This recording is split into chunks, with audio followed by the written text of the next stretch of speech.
A glass to the past, and the ladies cross the ages, fallen fathers from the motherland whose lives are on the pages. And the bottle said it best when he told us all the world's a stage. So fellas, grab a glass and lift your spirits to the seventh age.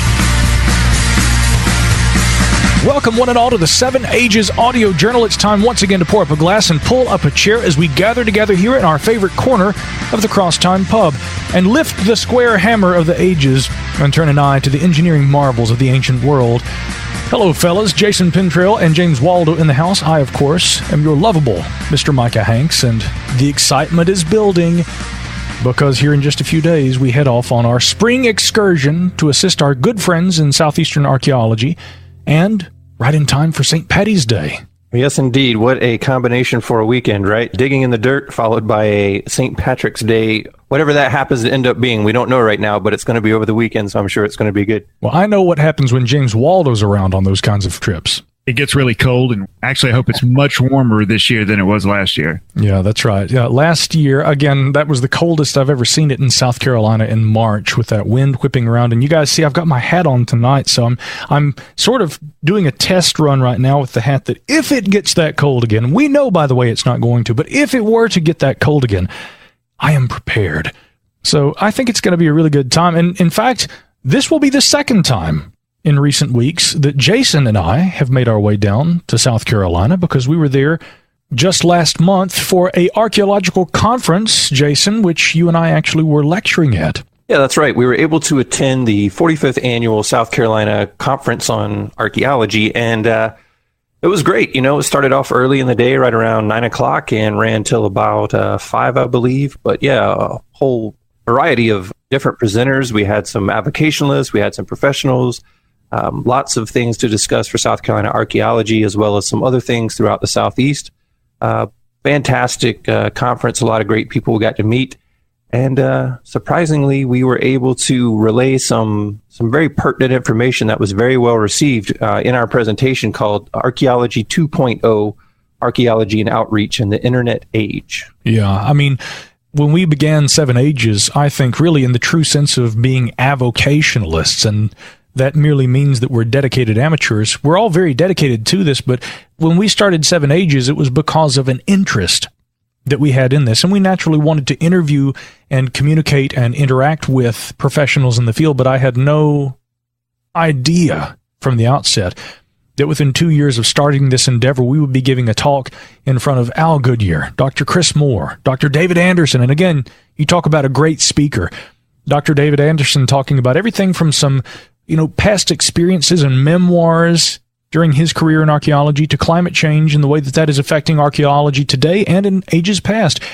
That was an incredible talk that he gave. But, I mean, the whole experience was so good. We got to see Dr. Andy White, and he told us that he has, at least on a few occasions now, and plans in the future to use the topper video that we produced in his class, because he felt, that the video communicates a lot of the key points. I mean, again, it's Al Goodyear who's giving us that information and was gracious enough to join us out there in the field and talk about the topper site, its implications for southeastern archaeology, and in terms of some of the controversies associated with it, that primarily having to do with the age of some of the materials found at that site, the fact that it seems to be one of those archaeological locations that challenges the general conception, or the paradigm, if you will.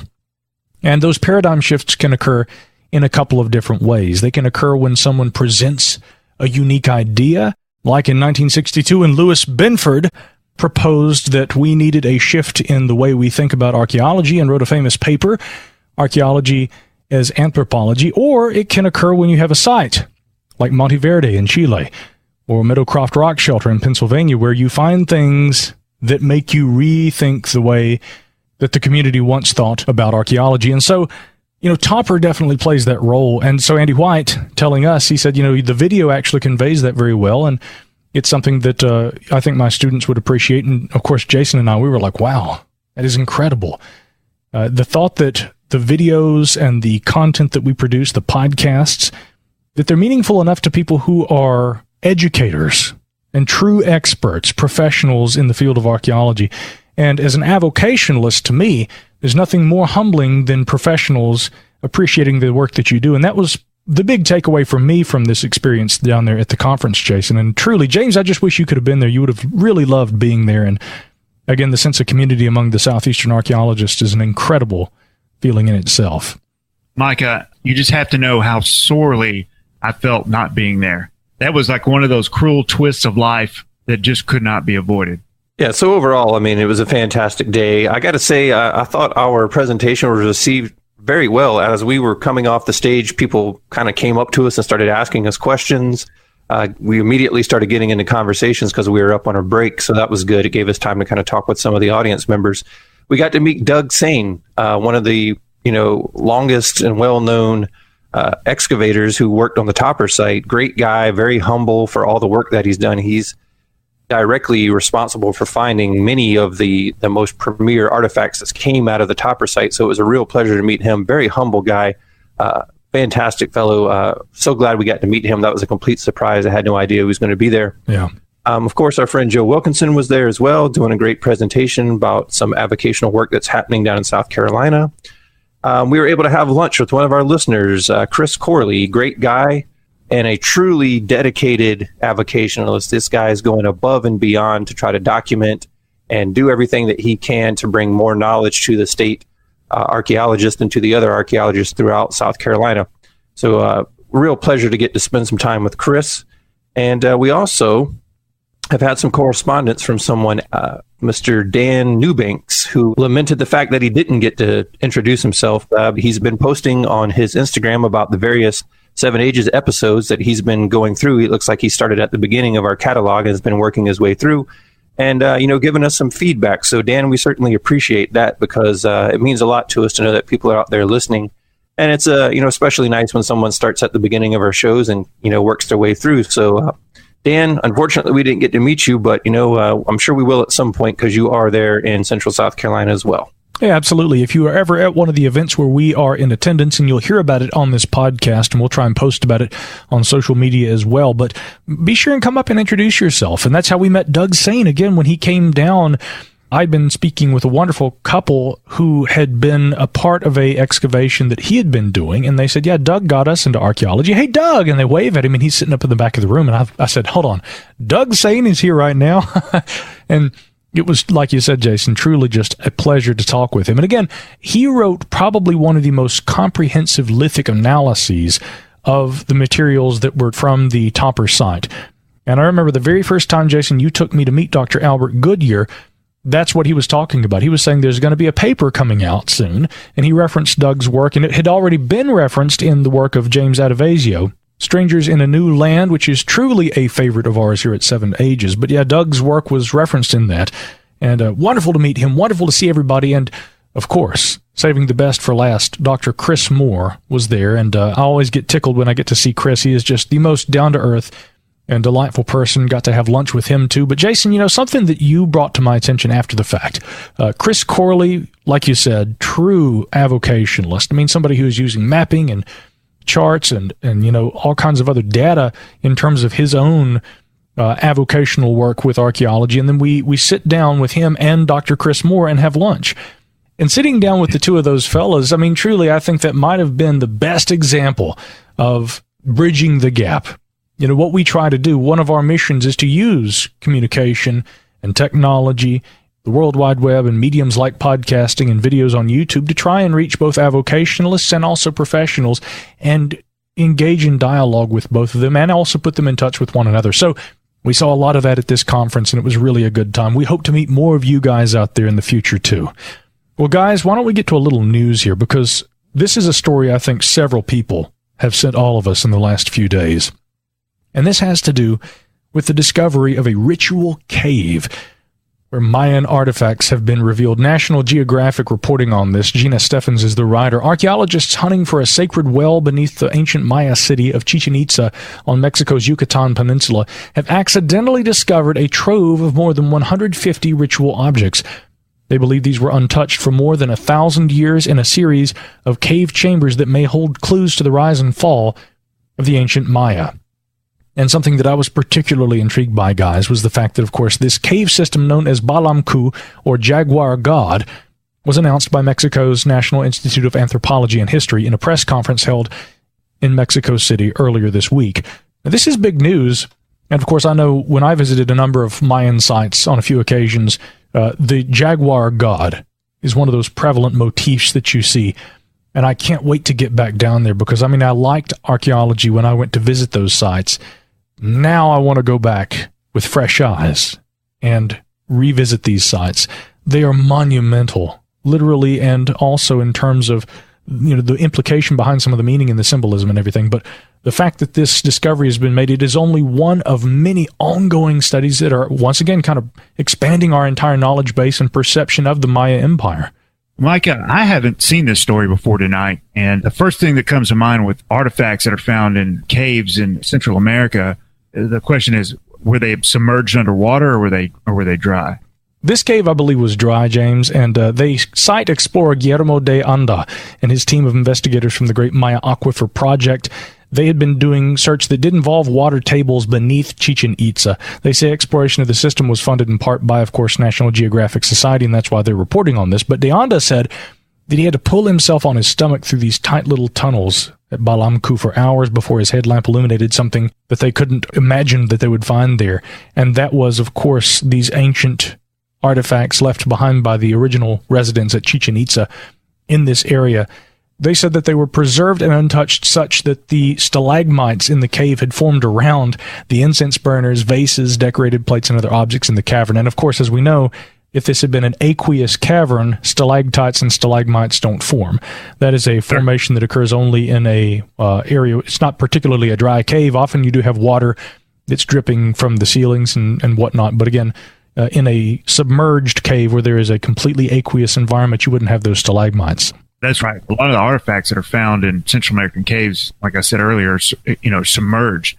And obviously that means that at one point the cave was dry. It was dry enough for people to use it on a regular basis. So as a geologist, that, it makes me ask the question, why was the water table lower in the past than it is now? Is it because sea level was lower? Is it because the land had subsided since then? There's a lot of factors that play into it. Maybe, some kind of tectonic activity that changed the groundwater regime. But and the answer is, I don't know which one of these it is, or maybe it's something else. But it seems to be kind of a theme, with sites in that area. Yeah, that's true. The cenotes, I think you'd pointed out that was the term for these, are very interesting. Again, there's largely a karstic kind of environment down there, and so you do have a lot of caves under these islands. I actually, on Cozumel Island on one occasion, asked my guide if I could go down in a cave, because the opening's right there. It's right next to the path. They wouldn't let me in, they said, for insurance purposes. They didn't want to get in trouble if I got bitten by a snake or something along those lines. But again, it's very tempting to want to explore those caves, and that people in the ancient world did. And Jason, something that you pointed out was, again, some of the oldest human remains found in the Americas were actually found in one of those submerged aqueous environments within a cave just a few years ago. That's correct. This particular cave system was called Hoyo Negro, and it was found back in 2007, or at least this portion of it was found in 2007 that contained the 13,000-year-old remains of a teenage girl, which, obviously is going to give us lots of insight into settlement patterns and all those things during the Paleo region. Hoyo Negro is what it's called, which apparently means a black hole. And it's part of an underwater labyrinth in this giant cave system. The cave itself is more than 100 feet long. It's 30 meters deep. You can really only get about an hour of bottom time down there when they're diving on it, but it's a exceedingly important site. I mean, not only were these bones found, but you also have bones of ground sloths, saber-toothed cats, all types of other ice age animals. So it's going to continue to be a very important site over the years. But these sites keep getting found And, every single one of these seems to be a treasure trove of knowledge. So as we continue to work over these, this particular one we're talking about tonight is a vast system which has, untold amounts of artifacts within this cave. From what I understand, there's 7 different offering areas, if you will. And there's no telling what all is going to be discovered there eventually. Absolutely. And, truly, I think that I'm personally fascinated with caves. It just so happens that, of course, that being a fairly recent addition to the broader pursuits of archaeology, cave archaeology, really not becoming formalized in terms of methodology and practice until about the 1980s. But discoveries like this, whether found underground, above ground, through digging, or through the uncovering of a tunnel like what's being described right here by National Geographic, they're always exciting, especially when they're associated with an enigmatic location like Chichen Itza. I love hearing about this kind of stuff almost as much as I love hearing from our listeners, and I think we've got a few emails that we want to get to this week as well. Yeah, so I received a nice message a while back around Christmas time from one of our listeners, Nikki Hart. She sends, "Hi, James. I hope that you and your family are having a lovely Christmas and all is well with you." And this was back around the time of our episode about Ireland. So I think she's a pretty constant listener, and I appreciate the message. But what was interesting about the message she sent, we had corresponded a little bit about the Claddagh Ring, which is hails from an area around Galway, which is where Nikki is from. And the Claddagh Ring is actually a piece of jewelry that is very, very popular in that area. And the origin could be Celtic, but they're not 100% sure. But it's so popular that it's actually the customary wedding band for newlyweds there. What's unique about this is this has been used exclusively in this area for over 400 years. So I found that fascinating. And for those that are listening out there, go out there and look it up yourself. There is a ton of history on this area. So again, thanks, Nikki. Yeah, and that particular style of ring, it's probably more familiar to you than you realize. It's very popular here in the States as well. Generally, it's a heart. Sometimes it has a crown on top, and there's hands kind of coming to the left and to the right, holding the heart and the crown. There's variations of it. I've seen a bunch of different styles that you can do, but that's kind of the general outline of when you think about that design. It's usually termed as a Celtic design, and my family being from both Scotland and Ireland, going back, I've been familiar with it my whole life, seeing it pretty often in different, artistic renderings and things. But, even today, still a very popular type of jewelry and a very recognizable symbol. Yeah, absolutely. We had a couple of other notes here, and one sent to us this a little late getting back to it, but keep in mind, the reason we're getting caught up on emails is because we did our special 2-part edition on the American Holocaust, titled from David Stannard's work of the same name. And of course, that was quite an undertaking. So this is the first podcast we've done in a few months that was not related to that special 2-part series. And we're getting caught up on a lot of notes and other kinds of things here. So the next note that we have is from JF, and he had written to us all the way back while the government shutdown was still underway. And he said, "Micah, thanks for the show that you did on the Archae Fantasies podcast. Sarah and her colleagues have done a wonderful job and have provided me a lot of good content during the shutdown." He said, "I wish every field had a similar kind of podcast to counter pseudoscience." And I agree completely. Sarah Head, of course, is who he's talking about, and Archae Fantasies, a wonderful show. From time to time, I don't know if he's on every episode now, but Ken Fader, of course, has been on there, and Sarah and Ken came on the podcast here and did a show together, and we're big fans of Ken Fader. In fact, Jason, you and I recently purchased copies of a wonderful field guide to archaeology, a textbook that he co-authored, and we are currently studying, and he is, again, just a wonderful contributor, I think, in all areas of archaeology. Ken Fader, we'll definitely have him back on the show. We also had an email sent along by Ron, who writes, "Hello, 7 Ages. I've just started listening to the podcast, and you all have put together such a wonderful set of discussions. Now, Cerruti came up several times as I am working my way through the episodes, and I've been dying to bounce this off someone who cares. Now, for those in the listening audience who aren't familiar with what he's talking about, this is the Cerruti Mastodon site. And boy, if you think that Topper in South Carolina is controversial, the Cerruti Mastodon site is even more so. We're not talking about 50,000 years or even 100,000, but a proposed 130,000, I believe. In terms of its alleged antiquity, there's lots of debate about that, and Jason, you and I even heard folks talking about that in South Carolina at the conference last month. So Ron continues, he said, "James, you should find this of interest because He says, I believe the key to Cerruti is in the local geology and how the proposed hammers and anvil relate to the geology. He says, now, I'm no geologist, so I may be wrong. He said the Cerruti site itself is a fluvial terrace above the Sweetwater River, some miles from the shoreline of the Pacific. Now, I said in the original work of the site, it was noted that the site and immediate vicinity were devoid of cobbles and that the origin of the cobbles was unclear. Now, Ron writes that I noticed that the anvil was pegmatite, and I'd never heard of that. And James, have you ever heard of pegmatite before? Yeah. Pegmatite is basically an igneous rock. So if there were cobbles or like small pieces of it, it weathered, from a larger piece, ultimately a mountain or something that was exposed like that. Okay, I got it. And yeah, so he's saying he'd never heard of it, and so he did some digging and found some interesting things about that pegmatite and andesite cobbles also there at the site. And he says the andesite cobbles originated a good distance away, perhaps as much as 200 miles away in Mexico, and were deposited in a marine canyon millions of years ago by a mega flood.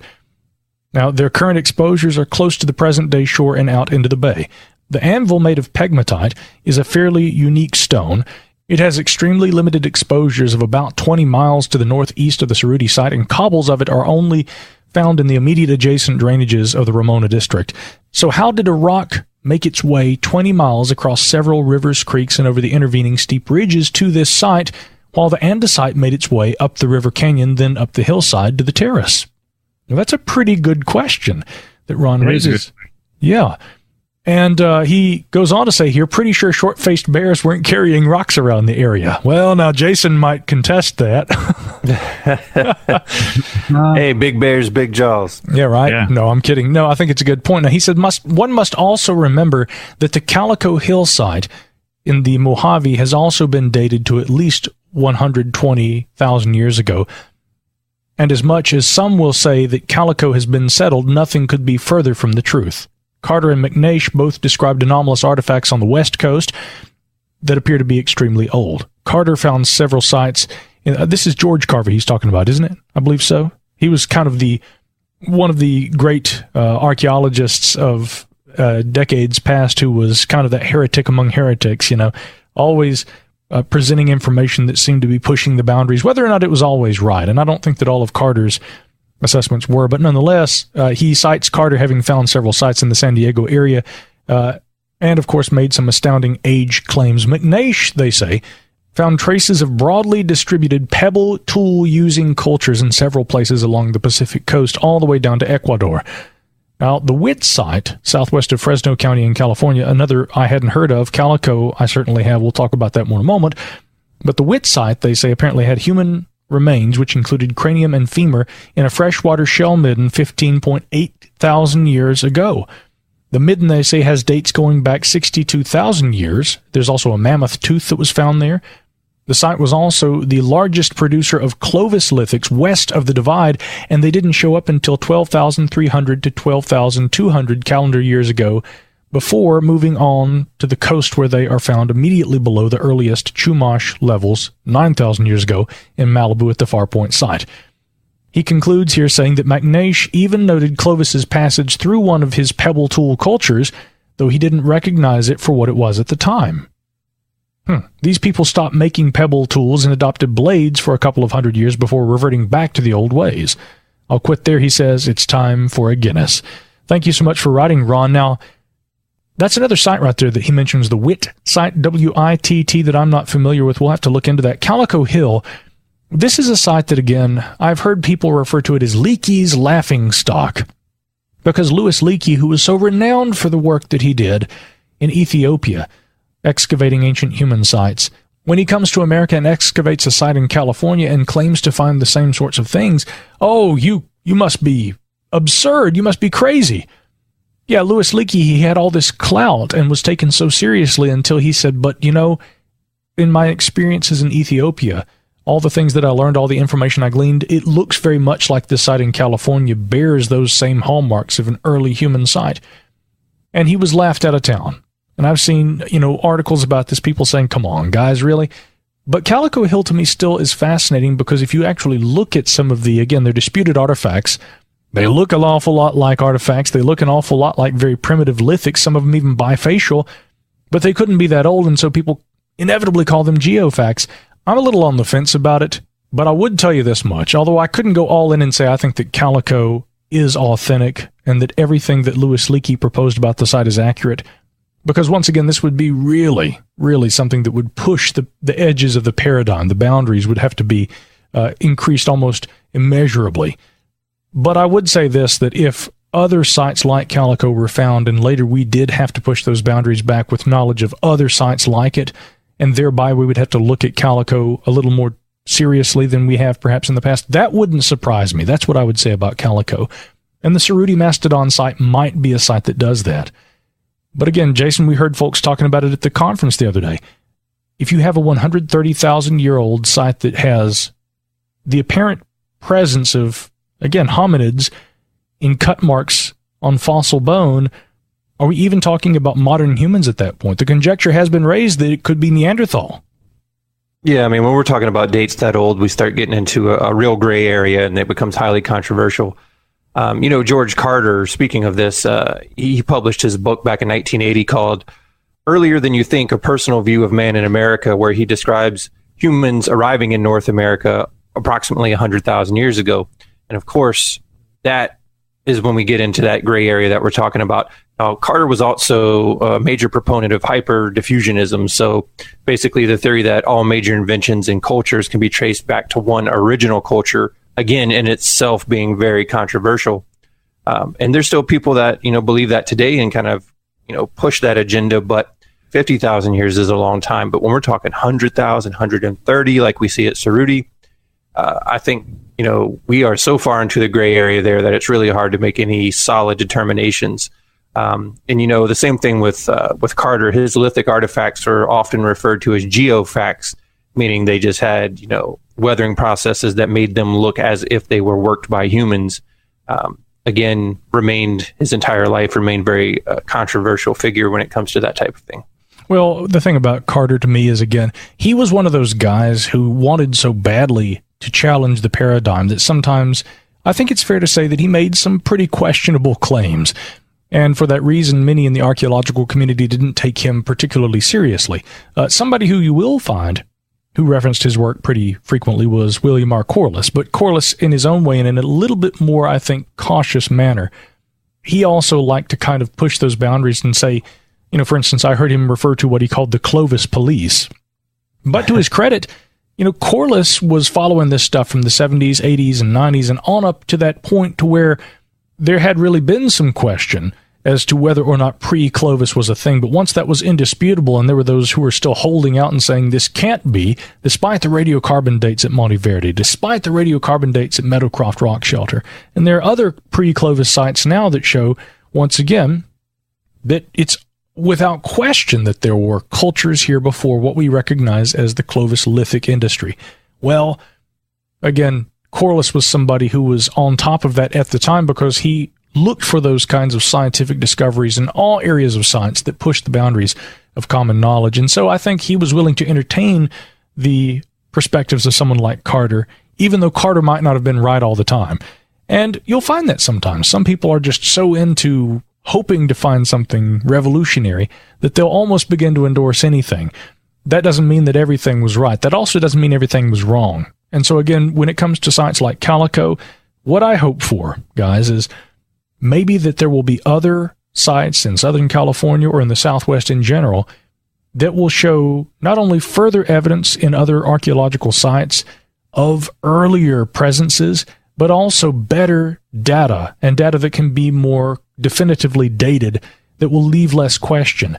And once we can establish that there is hard evidence for earlier presence of hominids in that part of North America so long ago, then we can start looking at Cerruti and saying, okay, this isn't so hard to swallow. Then we can look at Calico and go, hey, maybe there's something to it. Who knows? We'll have to get out there and do our own research, right, guys? And by the way, the only way that will ever happen, I think, is if the fine folks out there who listen to this program continue to support our efforts, and we have a few of them who are doing so right now. In fact, Christina Frawley recently signed up and has become a monthly contributor who donates $10 per month to 7 Ages. So we want to thank you, Christina. And also Tony Click, who sends along $5. That'll at least buy us a coffee while we're out there on the road, guys. Any amount helps. We appreciate that. And here is how you can contribute if you would like to support our ongoing endeavors with the podcast, with our travel, with our research. Just head over to 7ages.org, and on the right-hand side of the page, there is a button that you can click that says Donate to 7 Ages. Support our work. And if you click that button, you can make a PayPal donation. You don't have to have a PayPal account. You can do it with a credit or a debit card as well. Any amount will help, and we appreciate those of you guys who contribute in any way. And of course, also be sure and check us out on social media, Twitter, Instagram, YouTube, Facebook. You can find us in all those places, and be sure and check out 7ages.org for articles and content like this podcast. And speaking of which, guys, we've got a lot of content to get into. So when we come back from this break, I am eager to get into a conversation with the two of you about some of the engineering and structural feats of the ancient world. Not just the pyramids, not just the great Colosseums and the Parthenon of ancient Greece, but we're going to look at a lot of different areas and go even further back than the world of classical archaeology. All that and more awaits when we come back. Here it is, the 7 Ages Audio Journal.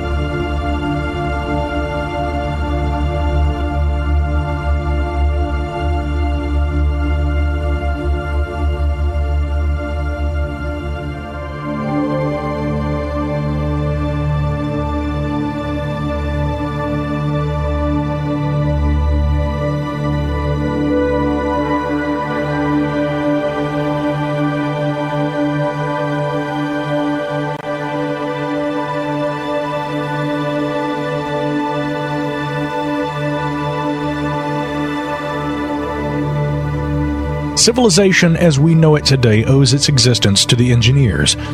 These are the men who, down through the long centuries, have learned to exploit the properties of matter and the sources of power for the benefit of mankind.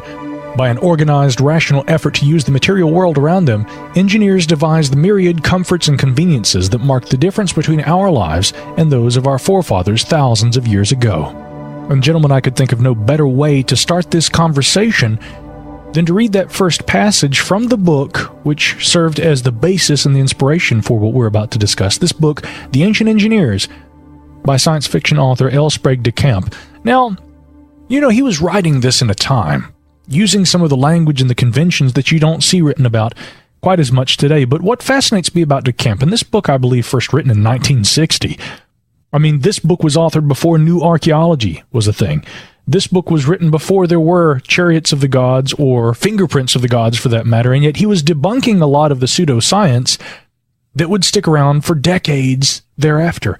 He was one of the first great but entertaining skeptical writers to talk about archaeology. And the premise of this book is twofold. It is to tell the true story of how the pyramids were constructed, not through levitation.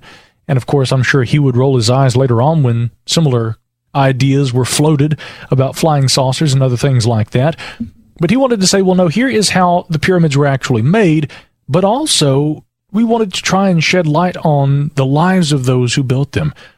And this is often the case, especially with high antiquity. We see in the ancient world so much in the way of remembrances of the kings, the great warlords, the rulers, the heroes of the sagas, the epic leaders, and those whose names and faces are emblazoned across the temple walls and the sarcophagus lids, but not those who actually had a hand in building the great monuments, which often were a tribute to those gods among men and women, or perhaps even, especially in ancient Greece, the gods themselves.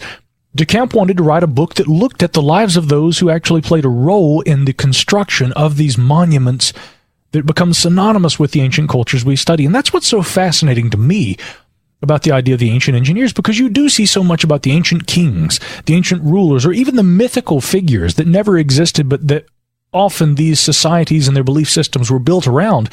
These elements are preeminent in our archaeological study, but we often forget about those great engineers who had a hand in building these things. And although inevitably we'll be talking a lot about Egypt and about Greece and other parts of the world, as well as some of the North American monuments and the engineering feats behind those, we'll probably never know the full story behind some of the engineering of the ancient world, and I mean going way, way back. You probably can't go much further back when it comes to ancient engineering than Gobekli Tepe, right? Absolutely. I mean, Gobekli Tepe in itself is an anomaly today. People still don't really know what to make of it because the time period that it's dated to, it really makes no sense because no one's really building those type of things during that time period. So, 10,000 years ago, we're looking at something that is indicative of a high society, but yet it's not reflected worldwide. So it becomes an anomaly in itself, especially with the carvings that you see at Gobekli Tepe, something in high relief, something that is by no means an easy thing to pull off, but you also have that megalithic building technique and that structure of highly defined pieces that aren't necessarily just haphazard thrown up. Like, you think of a normal megalith, you think of something, maybe like Avebury or Karnak in France or something where it's just stacking of large stones, but we see something much more complex and much more focused, you could say, at Gobekli Tepe. And therefore it creates an enigma around who these people were, the point, and why it was done to such an extent. And 6,000 years before Stonehenge. And again, like you mentioned with the high relief art, the intricacy of the art. And the art, of course, inevitably is a part of all this. And as we are continuing this conversation, in addition to the engineering feats, we will be looking at some of the art and how that plays into all this too. But I referenced an article from Smithsonian Magazine from 2008 where they were talking about Gobekli Tepe. We know even more about it now than we did at that time. And of course, last year, Archaeology Magazine was reporting on the biggest discoveries of 2017, the year before that. And among those, they ranked Gobekli Tepe, not just for its singular nature as a site of ancient provenance, but also due to the fact that many suppose it may be associated with a skull cult, at least based on some of the recent discoveries there. But again, back in 2008, Smithsonian.com wrote that Gobekli Tepe was first examined and dismissed by University of Chicago and Istanbul University anthropologists all the way back in the 1960s. They said as part of a sweeping survey of the region, they visited the hill, which it appeared to be, and saw some broken slabs of limestone and assumed that the mound was nothing more than an abandoned medieval cemetery. Well, in 1994, Klaus Schmidt was working on his own survey of prehistoric sites in the region. After reading a brief mention of the stone-littered hilltop in the University of Chicago researchers' report, he decided to go there himself. And from the moment he saw it, he knew the place was extraordinary.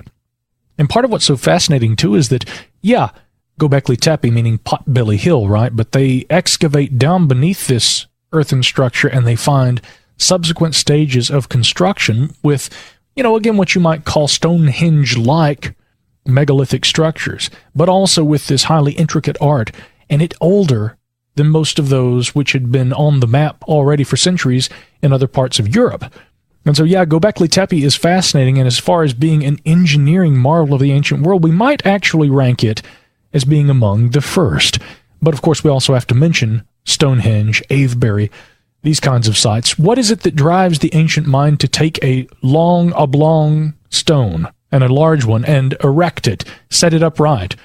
What function did that serve? What purpose? People have looked at these sites as being possible temple sites, possible funerary sites, or burial locations. They may have been all, they may have been none.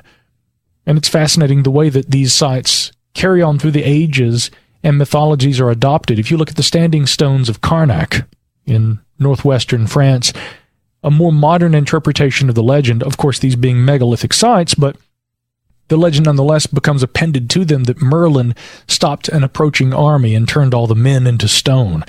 So anyhow, these cultural mythologies get projected onto these ancient engineering feats. And of course, there are still some questions. If you look at the broken menhir, it was so large that in truth, when that particular megalithic monument stood upright, I don't think that people just lifting the stone and putting it into place, it was several meters tall.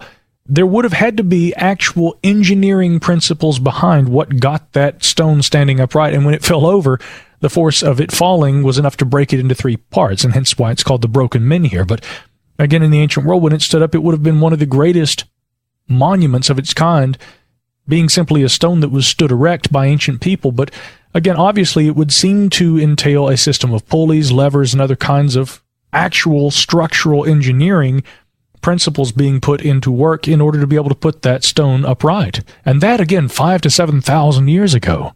Although, even though these sites are ancient and they're fascinating, the complexity that you see there is not quite on par with what we see in classical archaeology, and there's no site probably that rings truer when we think about ancient structural engineering feats than the pyramids of Giza, and they are remarkable to us even today.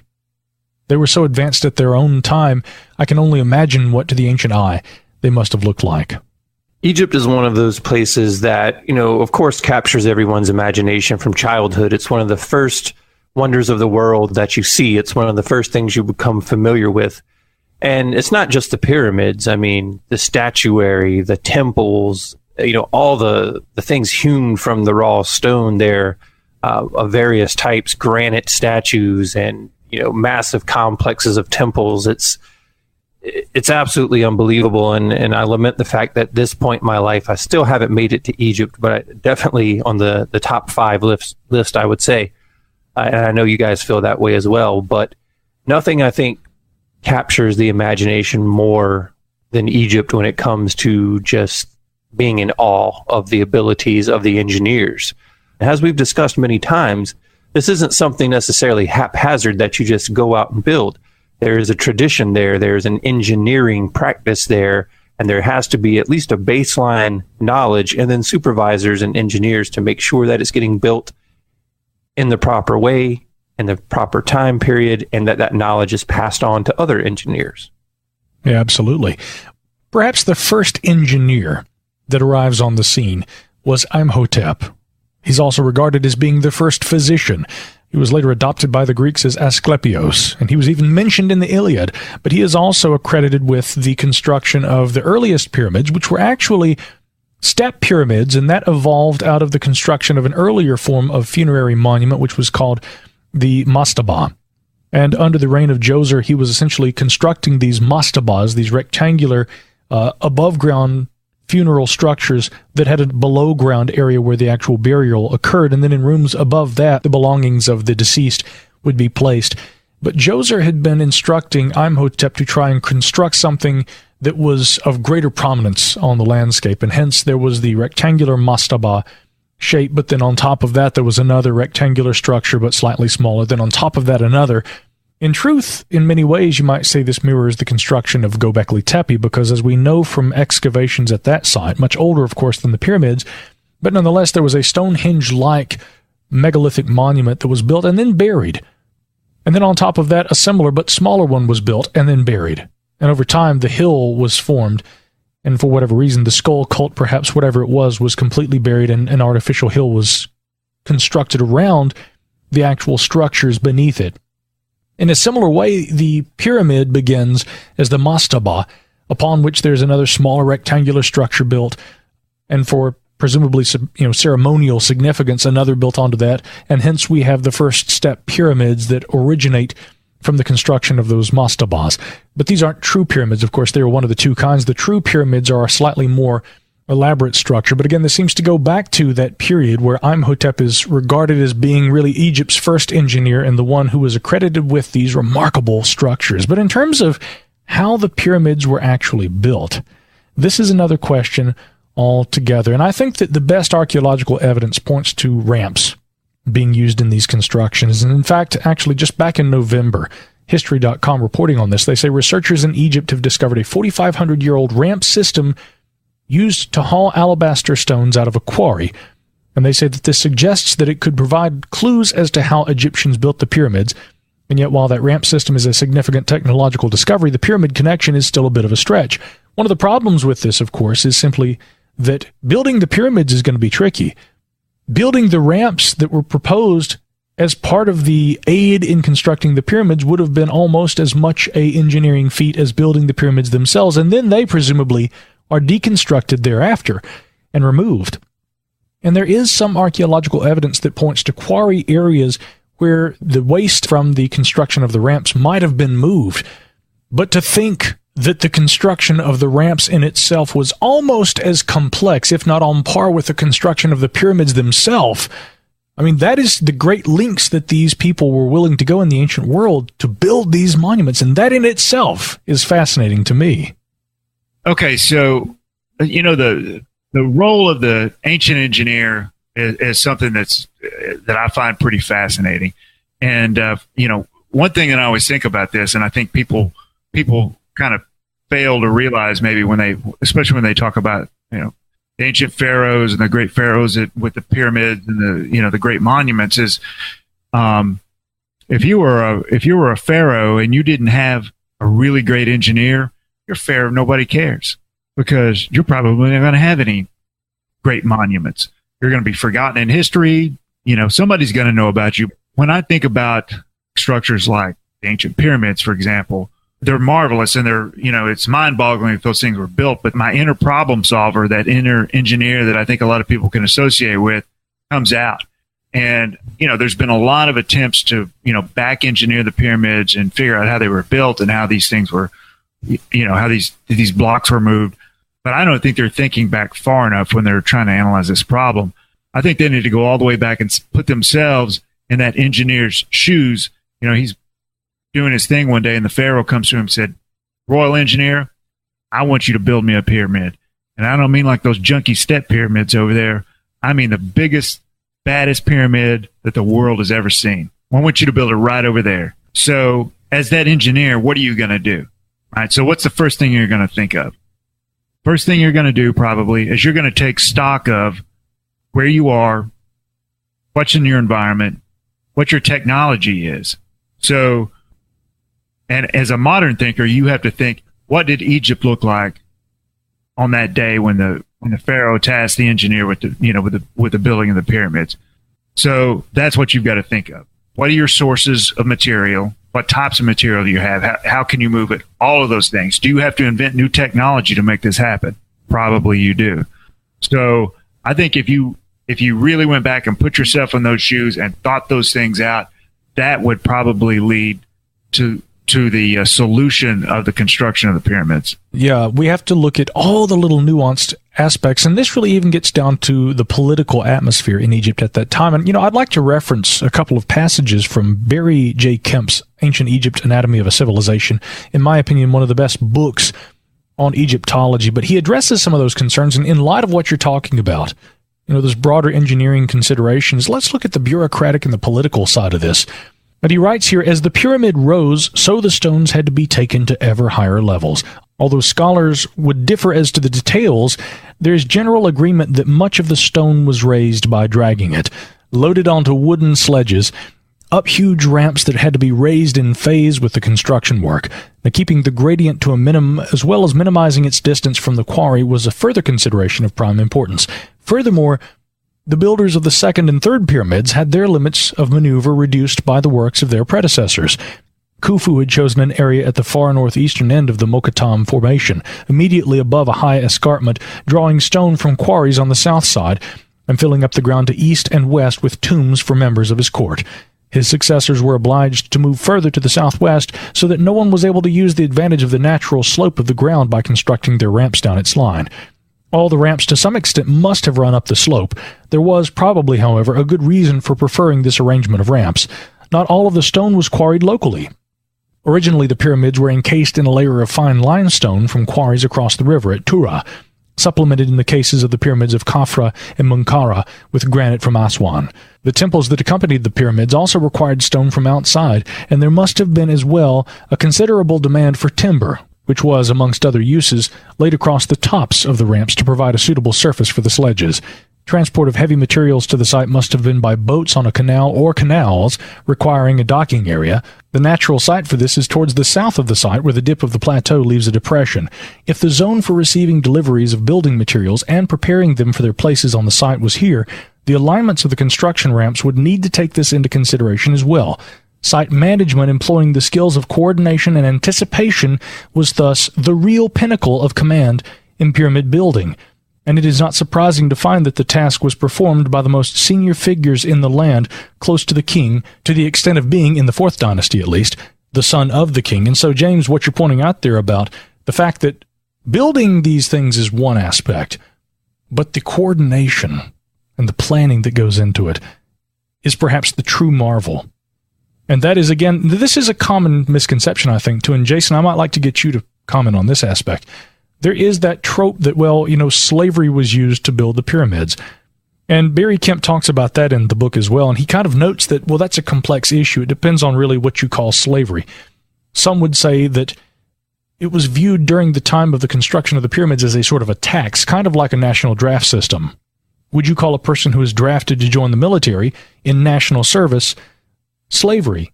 Are they there against their will, or are they doing willful work in the furtherance of the goals of a common belief system and culture and society? And in that way, you might look at the construction of the pyramid and the duty that Egyptians felt in doing that. And I want to quote again from Barry Kemp here. He asks, who did build the pyramids? Modern answers vary between slaves and seasonally employed laborers who perhaps felt a sense of fulfillment in participating in a national sacred task. The subject of slavery retains emotional content. The historical experience of black slavery in the Americas still causes outrage, and hidden forms of what is said to be slavery are from time to time identified around the world, amongst those employed in sweatshops, for example. Because overt slavery has been abolished, it is easily condemned, yet people tend not to see military conscription, otherwise known as a national draft, in the same light, even though it is marked by loss of liberty backed by extreme punishments and by frequently harsh conditions, or by separation from family and only by token payments. But I want to skip ahead a little here, where he says, when we speak of slave labor in modern oppressive regimes populated by citizens deprived indefinitely of their normal freedoms by the state and often worked to death, we are unlikely to be troubled by the thought that we are using the term slave rather too loosely. We know what we mean. Conversely, Kemp writes, if we say that the pyramids were built by people doing national service, it does not seem nearly as bad as if we say that they were built by slaves. What we really want to know is whether the conditions of service were a lot harsher than those of normal life, and whether they were largely resented. And so that, again, Kemp just addressing that trope that slaves built the pyramids, I think that the answer to that question is a bit more nuanced than usually it is afforded in discussion. And I think that's important to bring up because there are some archaeological evidences that some of the builders of the pyramids actually were given honorary tombs and that they were kind of praised and lauded, and they saw their work as a sort of service to the community in which they existed. So again, looking at these nuances, that brings us back to the idea of the role of the engineers themselves and those who oversaw the massive undertaking of the construction of these pyramids, which, as we kind of said, is in itself its own kind of engineering feat. It might be comparable to the actual construction of the pyramids itself. Yeah, certainly. So, like you said, the physical portion of that, where it was executed, is an unbelievable feat of engineering. But I think people fail sometimes to realize that the true genius of this thing is some engineer laid down this plan in some way, in parchment or however they recorded their plans, before the first stone was ever laid. They had this thing completely planned out and knew exactly how they were going to do it. There's no other way to tackle a project of this size. In an ad hoc manner. Maybe I'll build it like, oh, that's not working, I'm going to try something else. So yeah, that should not be forgotten in this, I think. And in the spirit of examining these engineers in a closer detail, we go back to De Camp, and where he's talking about the Egyptian engineers in that portion of the book. I want to quote directly where he says, although no trustworthy details of the lives of Djoser and Imhotep have come down, we can be sure that they were able men who worked long and effectively together. Probably Imhotep was a universal genius like Archimedes or Leonardo da Vinci. Such was his repute as a physician, architect, writer, wizard, statesman, and all-around sage that in later times collections of wise sayings circulated under his name. Now that's some speculation there. We don't really know for sure. We do know that he was highly revered and highly respected at that particular time.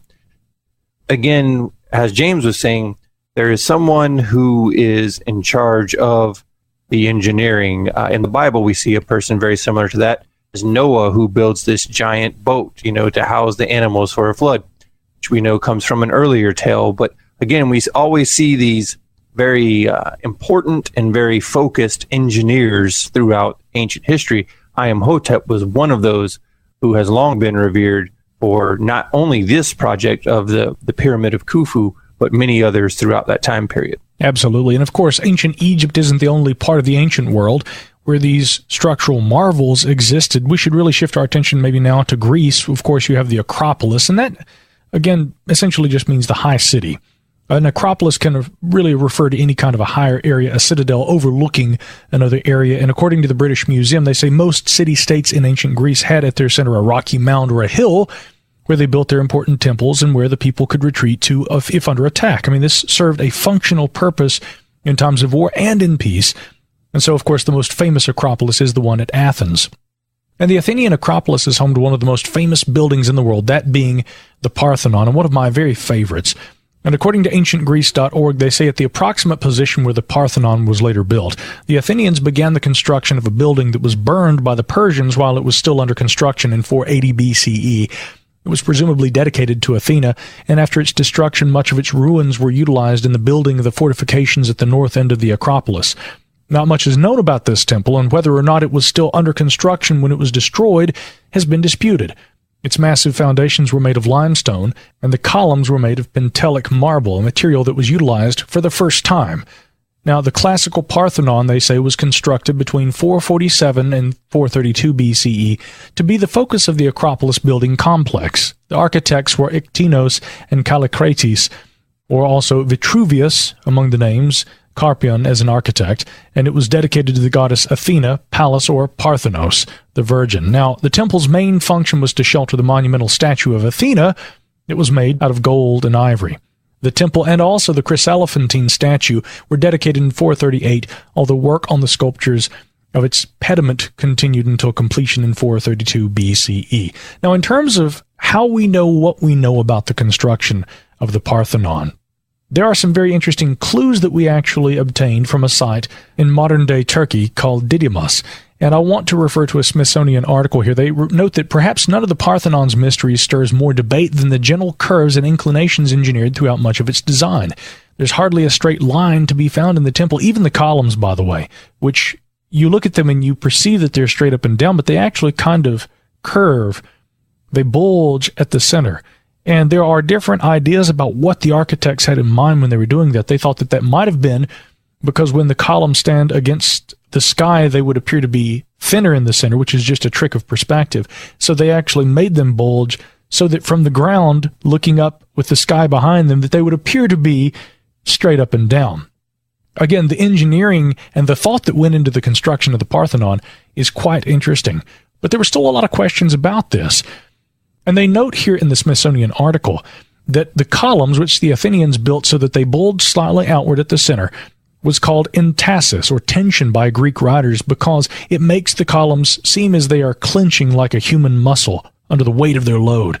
They say no matter the motivation for these refinements, many early scholars assume that crafting such visual elements imposed tremendous extra demands on the Parthenon's architects and masons. That may not have actually been the case, but much like the pyramids, no architectural manuals exist from that period that give us a clear indication of exactly how they were built, although we come close to that with the discoveries at Didymos. And that's why this is so fascinating to me, because, again, they note that at the town of Didyma in modern-day Turkey, they found one of the most impressive relics of the ancient world, what's called the Temple of Apollo. It's an unfinished temple, okay, built by the Greeks around this time. They say 3 of its 120 colossal columns still stand, each nearly twice the height of the Parthenons. The wealthy trading city of Miletus commissioned the temple in the age of Alexander the Great, around 150 years after the completion of the Parthenon. The gigantic ruins testify to a project of grandiose ambition. It was never finished despite 600 years of construction efforts. Can you imagine that? I mean, we thought that building the pyramids over several decades took a long time. This monument, they spent 600 years and never finished it. But thanks to its unfinished state, they found crucial evidence preserved on the temple walls that had not yet undergone their final polishing, because what often would happen is they would go through this polishing of the stone before the actual temple was completed. And due to the fact that this stone had been unpolished because it wasn't completed, they actually found little etchings, worn with age, but etchings that indicated the equivalent of blueprints that the builders left on the stone that describe many of these facets, including the bulging of the columns and a lot of the other features that you find not only at that site, but also which inevitably were used in the construction of the Parthenon as well. And the writers for Smithsonian note here that the discoveries at Didyma suggest that the temple builders operated on a plan-as-you-go basis. Clearly, a lot of advanced planning went into building the Parthenon, but it wasn't planning in the sense that we'd recognize today. So there's evidence they relied on a single set of plans and evaluations drawn to scale like a modern architect would. And that's fascinating because, again, the Parthenon itself is a miracle. Had this other location at Didyma been created and completed, it would have been outstanding. But in its near-complete state, it tells us more about sites like the Parthenon than perhaps we could see from a sole evaluation of that site by itself. And those are some of the bits of historical detective work that goes into this kind of thing. But I also want to move over here for a moment because I mentioned that we would talk a bit about one of those great wonders of the ancient world. This not actually a piece of architecture so much as it is a piece of artwork, but nonetheless the engineering marvel that it was, it warrants mention here. And I want to refer to the introduction to a book that was published by Cambridge Scholars Publishing back in 2011, and this by Janet McWilliam, Sonia Puddock, Tom Stevenson, and Rashna Taraporawaya. And this book was called The Statue of Zeus at Olympia, New Approaches.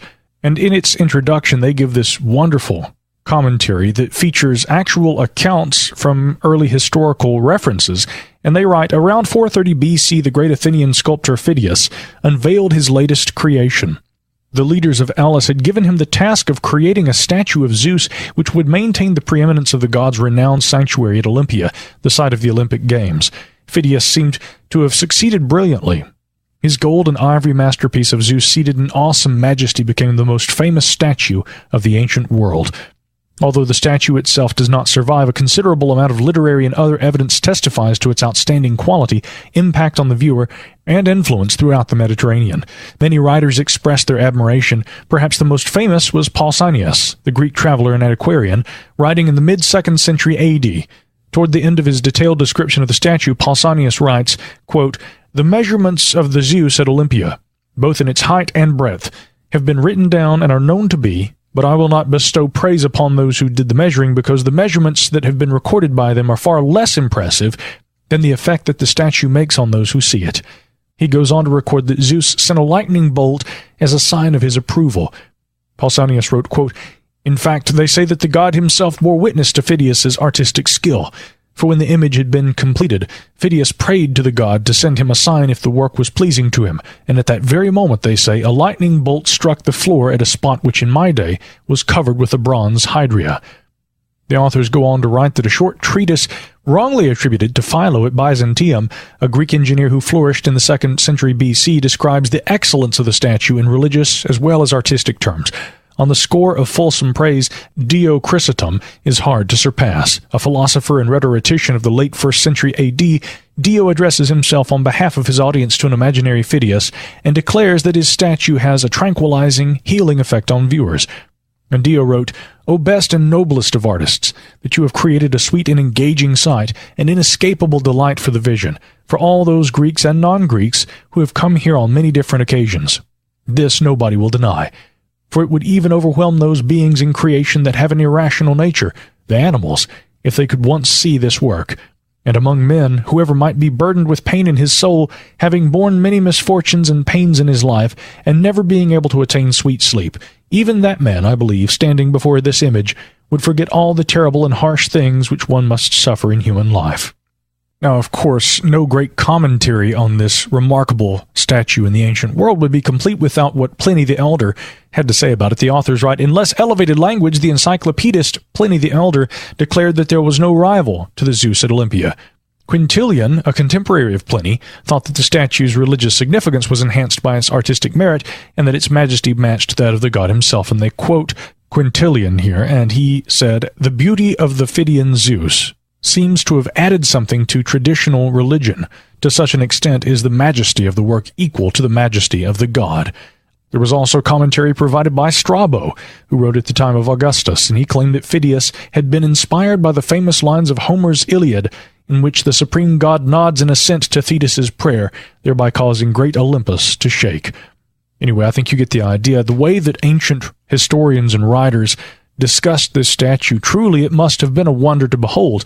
I can only imagine that in the ancient world, if people in the Mediterranean and elsewhere had known about such works as the Great Wall of China, it probably also would have been recognized among those engineering marvels of the ancient world. And the fact that it wasn't listed as one of those great wonders was only because the people in that part of the world who were listing these wonders didn't know about the Great Wall. But again, in 220 BC, and this according to the UNESCO World Heritage Site, Under Qin Shi Huang, sections of earlier fortifications were joined together to form a united defense system against invasions from the north. Construction continued up to the Ming Dynasty when the Great Wall became the world's largest military structure. Its historic and strategic importance is matched only by its architectural significance. One might even say that there is really no engineering feat of the ancient world on par with the Great Wall. Again, from the UNESCO site, the Great Wall was continuously built from the 3rd century BC to the 17th century AD on the northern border of the country as the great military defense project of successive Chinese empires, with a total length of more than 20,000 kilometers. Now, the Great Wall begins in the east at Shanhaiguan in the Hebei province and ends at the Zhaiyuguan in Gansu province to the west. Its main body consists of walls, horse tracks, watchtowers, the shelters on the wall, and also includes fortresses and passes along the wall itself. And again, according to UNESCO, the Great Wall reflects collision and exchanges between agricultural civilizations and nomadic civilizations in ancient China, and provides significant physical evidence of the far-sighted political strategic thinking and mighty military and national defense forces of great empires in ancient China, and is an outstanding example of the superb military architecture, technology, and art of ancient China. It embodies unparalleled significance as the national symbol for safeguarding the security of the country and its people, and therefore, of course, it remains one of the great engineering marvels of the ancient world. And, as we move through each one of these engineering feats, we look at different situations, we look at different cultures and how they built, why they built a certain way.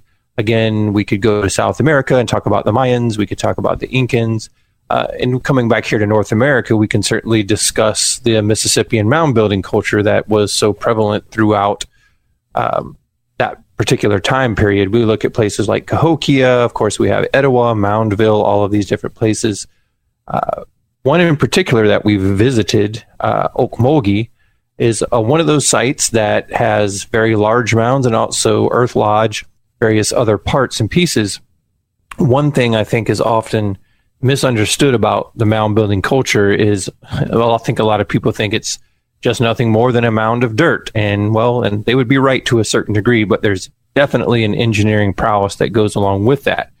As an example, at the Okmulgee site in Georgia, you have what's known as the Funerary mound. And that particular mound is actually composed of 7 different construction stages. So each one of those construction stages, it's basically fill over of the preceding stage. It's added with additional finishing clay plate.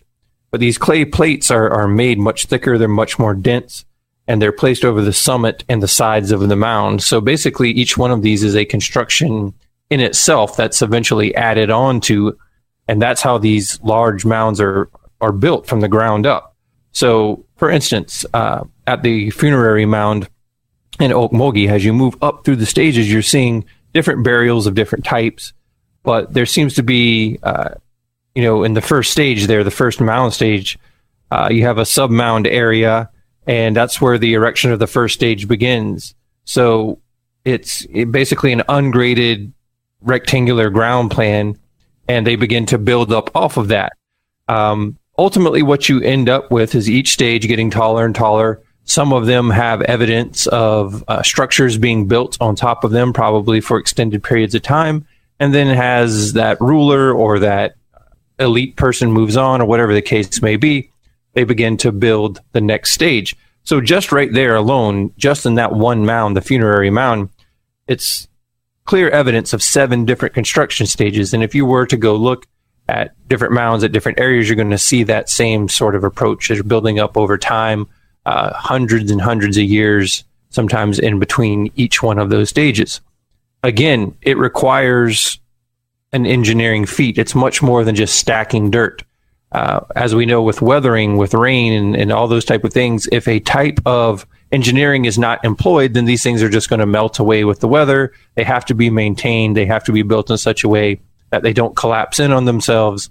So regardless of if it's huge stone blocks that we see in Egypt, Gobekli Tepe, some of the megaliths throughout Europe, or something a bit more simplistic, if you will, the mound building culture, each one of them requires a engineer and a team of engineers that understand and can produce that repeatedly, not just one site, but produces it throughout the ancient world.